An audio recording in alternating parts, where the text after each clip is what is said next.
See, and we think we're independent of that, and we have our own consciousness, so to speak. But basically, we are victims of our bacteria. Yeah. And there's other factors with milk too that aren't necessarily bacteria related. And one of the hazards of milk now is homogenization. Right. And if you wanted to talk a little bit about homogenization and what that leads to. Homogenization was developed to basically integrate butterfat into the milk so that you couldn't tell the butterfat level. Initially, it was to get rid of the competition between the milk supply that coming to the back step so that the housewife would look outside and go, who's got more butterfat in the milk, because that's the one I want. They destroyed that competitive process by delivering a milk that you don't have to worry about the butterfat anymore because it's all assimilated. It's homogeneously put into it. But the way that you get rid of that butterfat cell, which is a beautiful, floaty, soft, like marshmallow-looking, wonderful sphere of this butterfat that floats, is to send it through a high-pressure collision with a stainless steel plate at about 5,000 to 6,000 pounds per square inch, which obliterates it into little smithereens. It's no longer even recognized by your body. It becomes an allergenic, stick in every crevice, can't be digested, it releases antioxidants, it does all kinds of weird things that your body doesn't know what to do with it. And you get all kinds of disease process out of that. I mean, I'm sure you could talk about how the plaquing process or assimilation, digestion process is completely messed up. But it is not a normal process. Homogenization also was able to integrate things in like dried powdered milks, and vitamin A and vitamin D, and all these weird things that were missing from milk after pasteurization. Though with homogenization, you could put it all back in there and nobody know the difference. It was the way to fool the man, so you didn't have all these weird things that were coming out of solution with fake milk. Yeah. You could cram it all together and make it fit together, when in fact we shouldn't have ever had any of that. Homogenization is a choice made by man. It's not something that's required for food safety or anything else. It's more of a marketing commercialization tool than it was ever for food safety, if pasteurization is an excuse for food safety. Yeah. So pretty interesting little. And I might touch on one of the biggest hazards of homogenizations too. It's my understanding that the xanthine oxidase, and I'm no chemist, is made unrecognizable when you homogenize a milk, because normally it would be on the outside of the milk molecule where the body's immune system would recognize it and detoxify it. But when you homogenize, you make smaller particles. The xanthine oxidase is then within the cell itself. It's no longer on the surface, so the body doesn't recognize it, accepts it. It can then go through the artery wall as if it were a regular fat or whatever, and that then sets up the irritation of the artery lining, which then creates the inflammatory response, which gives the response of plaquing and LDL cholesterol. So the homogenization of milk actually is a huge factor in the causing of heart disease. So it's above and beyond just the cosmetic value of not looking at ugly cream floating to the top, but it's actually an incredible hazard to artery tissue. So I always recommend people to do a whole milk only and no homogenization. Right. Because it's actually more dangerous than the pasteurization itself. It's horrible. It's horrible, and it's adding a complexity that's just completely unnecessary. Yes. For any commercial purpose outside of, it doesn't do anything to shelf life. It's a disaster. Yeah. I was thinking too, it might be interesting for you to touch on some of the differences between pasture-fed and confinement dairy. Yeah, it's interesting. I hear people say, "Oh, you pasture your cows. Doesn't that kill the bacteria?"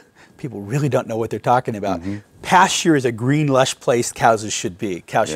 Pasteurization is the heat treating of milk. So let's make sure we all have in our minds that a pasture is a lush, green, God-given place that cows can wander through, and it's the Eden for cows. That's where they're supposed to be. That's where a cow would be. You don't find a cow if you let her go lay down on a dry spot. They go find green grass. They go find green grass. So that's what we know. Cows are supposed to be on green grass, and historically they've always been on green grass because that's what cows eat, is green grass. So pasture-fed cows actually have a dramatically different set of behaviors. They have a different set of elements in their milk. They have different kinds of nutritional value in their milk, all kinds of things. And the safety of their milk is quite different as well. For instance, at Organic Pastures Dairy, we have a perpetual clean and green type production facility. 500 acres of organic pastures where the cows are moved every week to a new pasture. We probably move them even more frequently than that, but we haven't got around to being able to do that. But they're always moved because we have a mobile milk barn that follows them. So we've been able to have more cows in a raw milk setting without having the problems that big dairies have by the fact we're always putting a cow in a green set of pastures. That pasture does not like pathogenic bacteria. It is a biodiverse, sun-radiated, wonderfully growing, irrigated, green, lush environment that is anti-pathogenic and probiotic. It is a biodiverse environment, which is an ecosystem that's fully alive. That is not the same kind of system you see in a conventional dairy farm where you have the cows confined on a big pile of manure. There's nothing biologically diverse about that at all. A big pile of crap is dangerous because the cows are given BST hormone to increase their production artificially. They're given tons of grain to increase their production artificially. They're given antibiotics to reduce any kind of problems they have with infection because their production's so high, their immune system's depressed. That set of circumstances causes all kinds of problems with pathogens being created in the manure, which you can test by just testing manure. You find E. coli 0157H7, you find salmonella rampant, you may even find some other things, Campylobacter, Listeria, and it's a disaster, and it's a man-made set of conditions. At Organic Pastures Dairy and other people that grass feed, that raw milk is perfectly safe. And we know that because we got 70 million servings and 0 pathogens detected by any organization. FDA, USDA, Fresno County Health Department, ourselves, BSK Labs. Is phenomenal. It is literally a paradigm shift, an earthquake on these the realms. 31% of the milk in farm milks, and 31% of the time, farm milk tanks have a pathogen present in Fresno, in California. University study. We've never found one in 7 years. Yeah. Very interesting. We might find one someday, but it's extremely rare. That's what I'm trying to say here. And so it's just a different world. The milk has higher CLA values, conjugated linoleic acid, because they're eating green grass versus a grain. They have high omega-3, low omega-6, the right ratios, which is good cholesterol, good fats. There are good fatty acids and amino acids. There's antibodies. There's obviously all the good enzymes and good bacteria, all reflecting the environment which that cow came from. In fact, I think the cow, and I know from my research, the cow is the connection that we have to our environment. She goes out there and eats and licks on her sisters and gets bred with bulls and all the natural conditions that happens. She's sharing her bacteria with every other cow. All the other bacteria that's out there in the environment, she's eating, she's building antibodies to, and the milk reflects it in her milk, in its raw form. That allows us to connect to the entire environment through the cow's milk. What a tremendous symbiosis we have when you drink milk raw from a pasture-fed cow. It's phenomenal. It's like eating raw honey. Yeah. The pollen collected from a million sources, all being, it's God's plan. It's milk, land of milk and money. It's biblical. It's more than that. It's spiritual. It's powerful. And you see it after 2 or 3 weeks of somebody drinking raw milk. It's like, oh my gosh, what's going on? I'm being transformed. My health is improving tremendously because my body's working right. And there's so much more to this that can be described in literally an hour we have here. But it's a powerful experience to get into raw milk and start doing these things because your body it's screaming right now for it. And if it doesn't have it, it's going to continue on the standard American diet pathology instead of actually recovering and getting back on track off the detour that we're on right now. Yeah. Pretty powerful stuff.